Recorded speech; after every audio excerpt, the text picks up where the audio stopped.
Calon Presiden pemenang Pemilu 2024, Prabowo Subianto mengapresiasi putusan Mahkamah Konstitusi yang menolak gugatan Anies Muhaimin dan Ganjar Mahfud terkait sengketa Pilpres 2024. Prabowo bersyukur proses sidang sengketa Pilpres 2024 di MK telah selesai.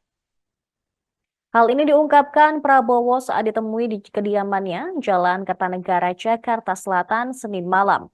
Kini pihaknya tengah mempersiapkan segala hal untuk menghadapi masa depan. Besok Rabu, dia akan mendatangi KPU RI untuk memenuhi undangan penetapan presiden dan wakil presiden terpilih. Prabowo berterima kasih pula ke semua pendukungnya dan semua pihak yang telah bekerja untuk dirinya dan Gibran. Dia juga mengapresiasi Mahkamah Konstitusi yang sudah menjalankan tugas berat. Sebelumnya MK menolak permohonan sengketa hasil Pilpres 2024 yang diajukan paslon 03 Ganjar Pranowo Mahfud MD pada Senin kemarin.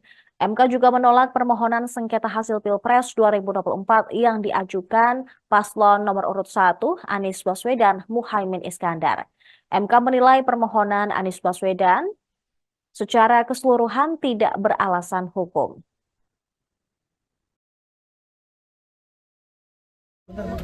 Kita bersyukur proses di Mahkamah Konstitusi sudah selesai dan kita sekarang tentunya melakukan persiapan untuk menghadapi masa depan.